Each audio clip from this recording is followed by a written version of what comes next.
Hey guys, so I want to share with you a piece of advice that I wish I could tell my younger self.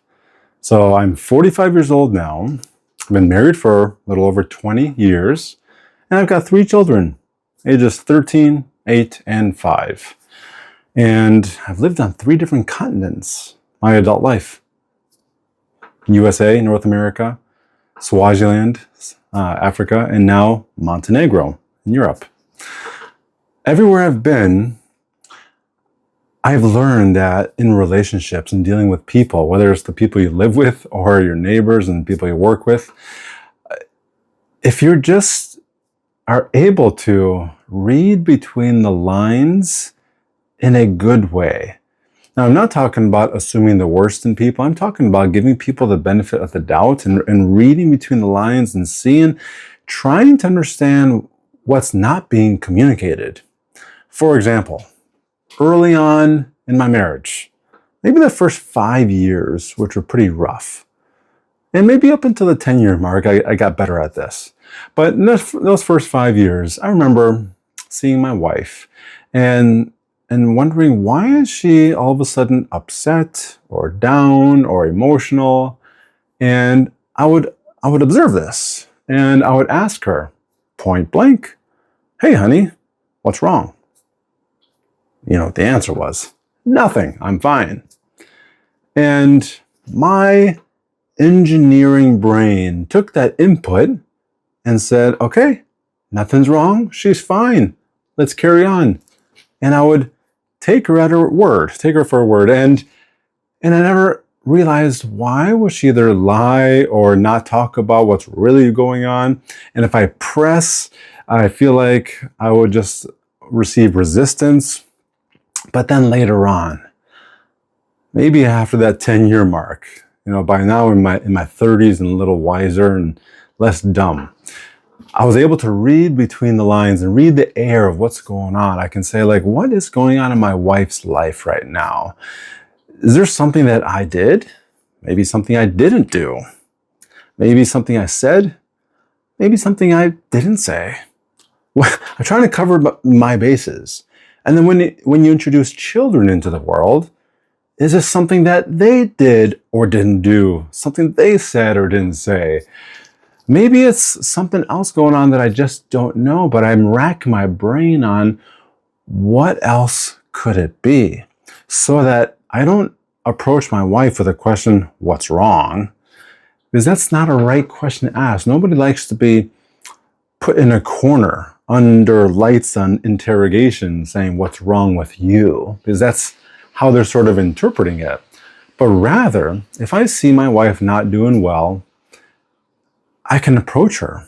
And if I have no clue what it might be, I'll say, "Honey, I see something is bothering you. If you want to talk about it right now, I would love to hear what's going on in your heart of yours, in your mind of yours. But if you're not ready to talk about it, just, let me know." And so I'm approaching not as an interrogator, but as a person who cares. When my children, I think my oldest son does this the most. He'll approach me randomly, and in a sort of a question, he tells me, "Daddy, I love you."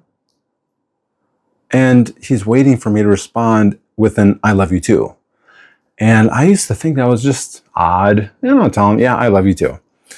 But then later on, I came to realize he probably did something wrong.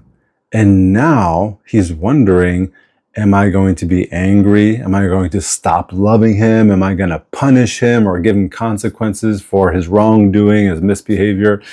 And so he's sort of walking on eggshells, walking in fear. And he's like, "Daddy, I love you." But in the back of his mind, he's like, "I did something wrong. Do you still love me?" That's what he's communicating.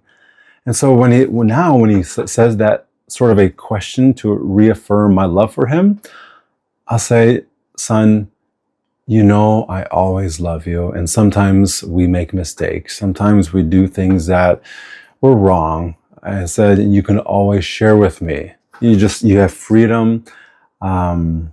If I lose my cool, if I lose my temper, I'm going to give myself a timeout. I'm going to let myself cool down so that I could respond accordingly and not according to my emotions and react, which I have done in the past. And we've had reconciliation moments where I tell him, what I did was wrong, how I reacted and yelled was wrong, and it should not be that way.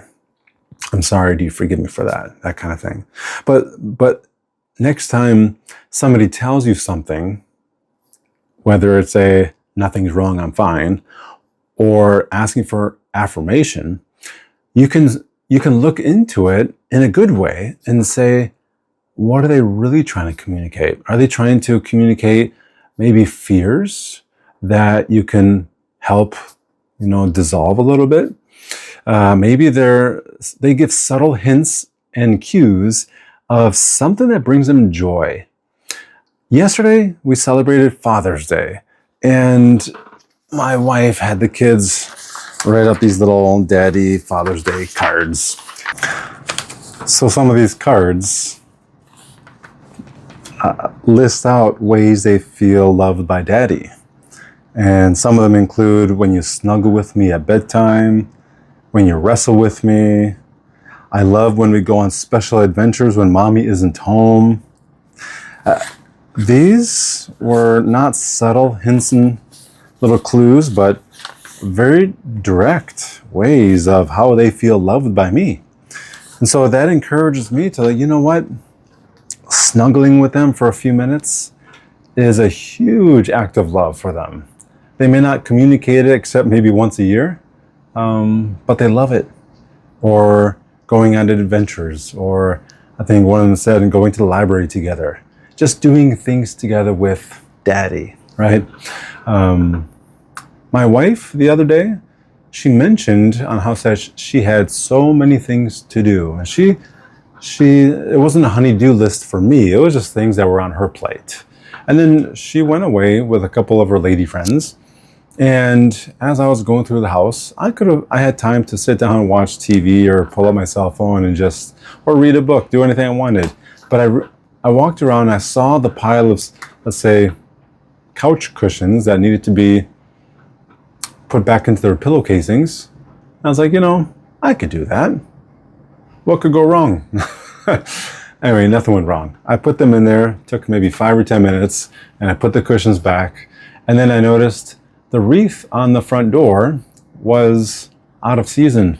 And she mentioned that she needed to change the wreath to the summer wreath. And to me, I roll my eyes at things like that. But to her, it's a big deal. And it's her area of expertise and desire and passion. And I think, let me go up in the attic and see if I can find the summer wreath. And I found it. I was like, okay, let me just switch it out. And if I did it wrong, she'll correct me and make it right.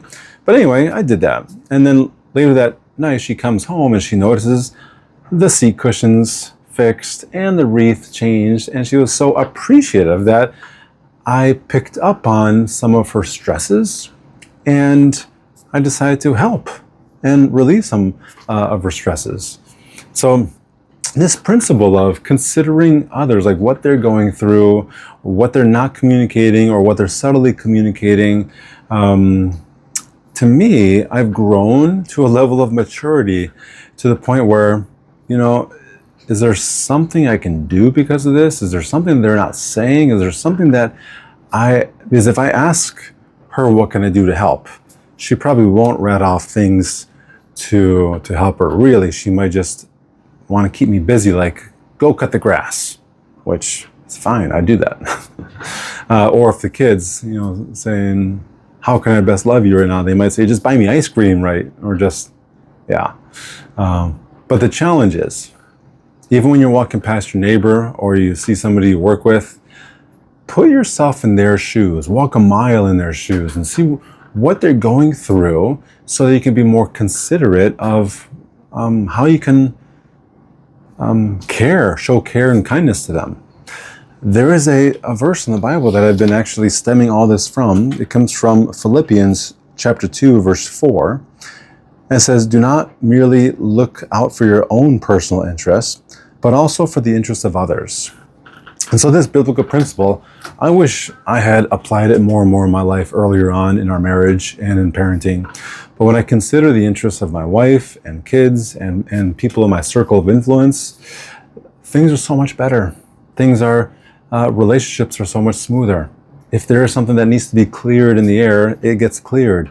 And if my wife or somebody is not ready to talk about something right this moment, but I can sense something is going on, I'll give it time. Maybe she needs to process, and come back in a very gentle, loving way because I care. So that's one way that we as men can show that we care with others and improve our relationships at the same time. So what's one way you can apply this biblical principle of not only looking out for your own personal interests, but also to the interests of others in your life? Bye.